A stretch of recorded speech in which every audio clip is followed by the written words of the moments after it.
ज़िंदगी कठिन होती जा रही है। हर एक व्यक्ति ज़िंदगी में भागता जा रहा है।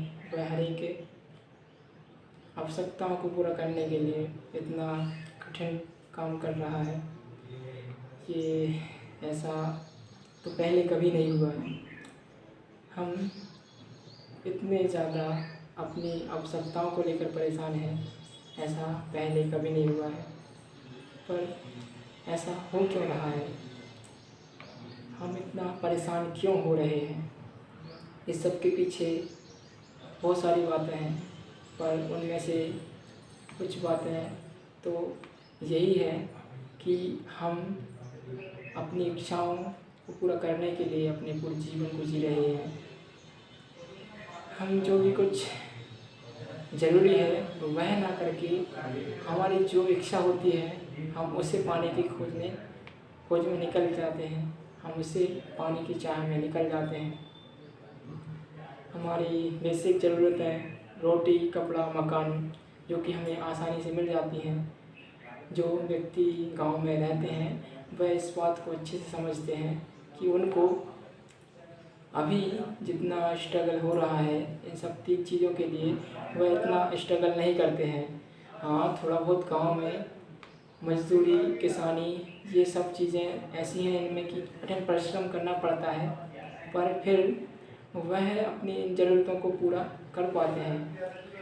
अभी स्थिति यह हो गई है कि सभी गांव के व्यक्ति शहर में जाने के लिए सोचते हैं, पर वहाँ पर जाकर उनको लगता है कि यहाँ पर किस लिए आए थे और कैसा माहौल मिल रहा है। तो वह फिर वापस से अपने गांव की ओर निकल पड़ते हैं और यही सिलसिला चलता रहता है, पर उनको अपनी समस्याओं का समाधान नहीं मिलता है। सबसे बड़ी बात तो यही होती है कि हम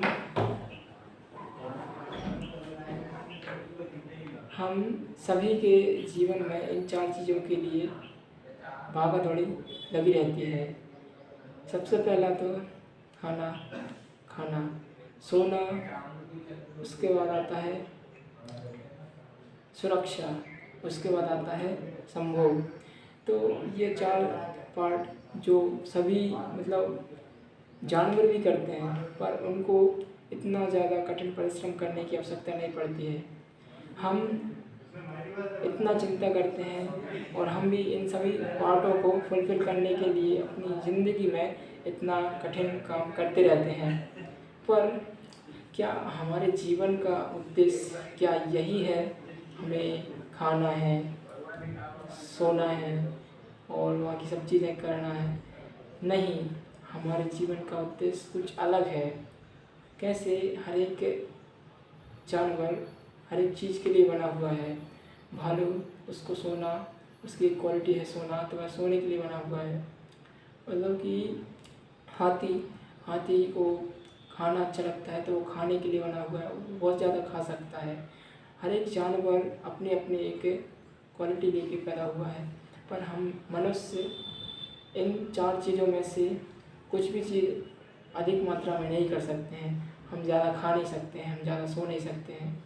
ज़्यादा खाएंगे तो बीमार हो जाएंगे, हम ज़्यादा सोएंगे तो हमारे कमर में दर्द होगा और बहुत सारी समस्याएं शुरू हो जाएंगी।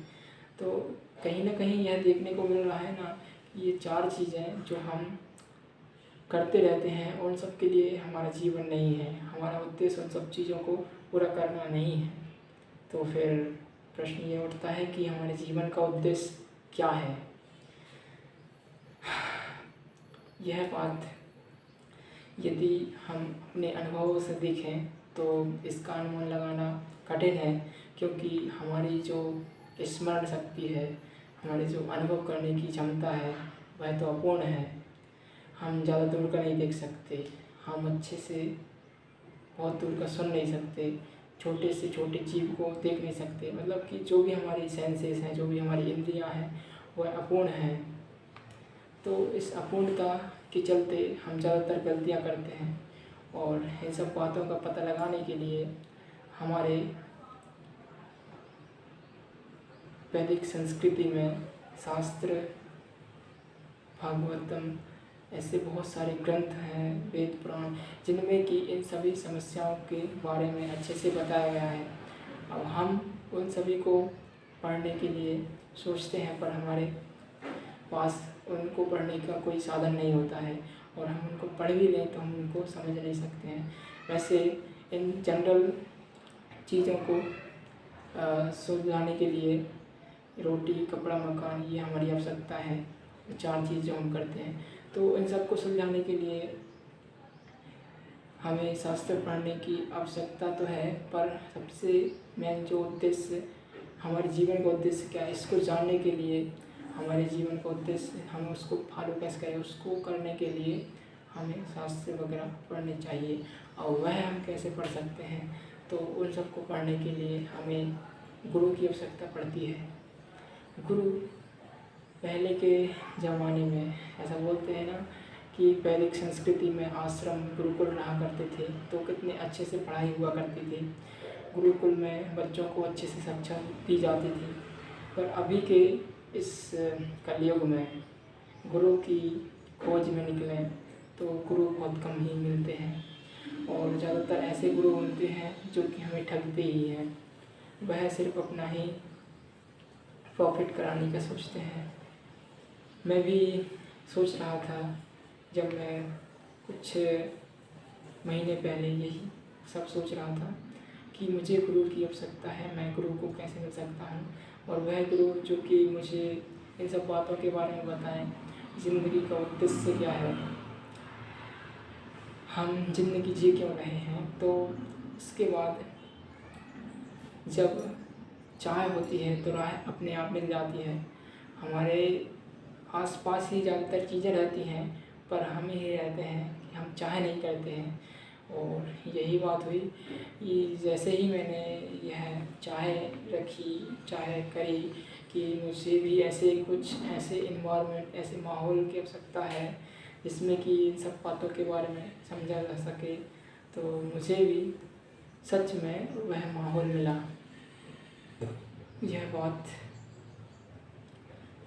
अभी अभी की है कि मैं अभी कुछ दिनों पहले यहाँ आया था इस्कॉन टेम्पल बेस, तो वहाँ पर रहने पर वह माहौल मिला।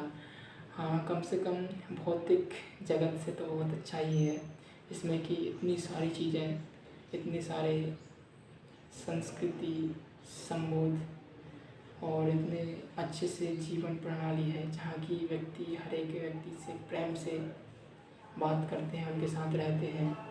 तो और भगवत गीता वगैरह के बारे में चर्चा होती है, बहुत सारे ग्रंथ वगैरह हैं यहाँ पर जिनके के बारे में हम पढ़ सकते हैं, सुन सकते हैं, और गुरु के माध्यम से उन्हें समझ सकते हैं, और हमारे अपने जीवन की हर एक समस्याओं को हम सुलझा सकते हैं।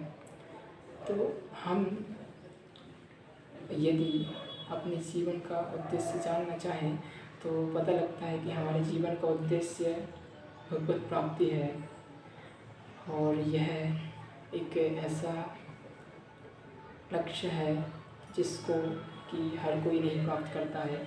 वही प्राप्त कर पाता है जिसको गुरु की कृपा मिलती है, भगवान की कृपा मिलती है, और हमारे जीवन में हर एक चीज़ें इसके बाद आती है, और फिर हम अपने जीवन को बेहतर बना लेते हैं।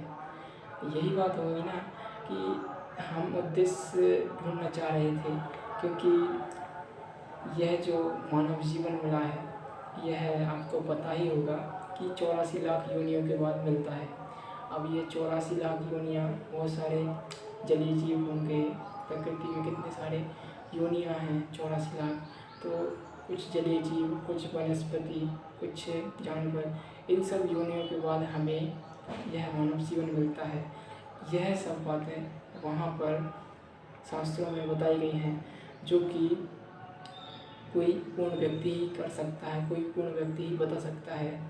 और वह जो बातें हैं वह श्री कृष्ण स्वयं अर्जुन को माध्यम बनाकर हम सभी को कहते हैं, और वह बातें हमें पता चलती हैं इन ग्रंथों से, जैसे भगवत गीता, जो पढ़कर हम समझ में नहीं आएगी, पर जैसे ही हम गुरु की सहायता मिलती है तो हम उसको समझ सकते हैं।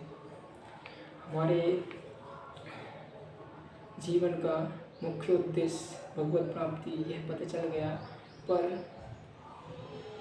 उससे हमें कैसे प्राप्त करना है वह हमें गुरु ही दिखा सकते हैं, गुरु ही बता सकते हैं। तो इसी दिशा में आगे बढ़ने का मैं प्रयास कर रहा हूँ कि मैं जब तक अपने दिशा में एक तरह से बढ़ रहा हूँ। हाँ, मुझे यह नहीं पता कि मुझे कहाँ तक जाना है, पर मुझे यह पता है कि मुझे किस दिशा में जाना है। तो इस वीडियो का संदेश यही है कि हमें चाहे किसी भी चीज़ की चाहे करनी चाहिए। अगर चाहे है तो राह भी मिल जाती है। कई सारी वीडियोस भी मैंने ऐसी ही बनाई हैं, पर बोरिंग होने की बिल्कुल आवश्यकता नहीं है, क्योंकि हर एक वीडियो में कुछ ना कुछ नई चीज़ें ऐड करने की मैं कोशिश करता हूँ। और यह मैं अपने लिए नहीं बनाता हूँ, यह मैं आप सभी के लिए बनाता हूँ। तो आशा करता हूँ कि आपको कुछ समझ में आया हो, कुछ सीखने को मिला होगा, और आया है तो आप कृपया कर बता सकते हैं, ताकि मैं ऐसे ही वीडियोस बनाता रहूँ। हरे कृष्णा।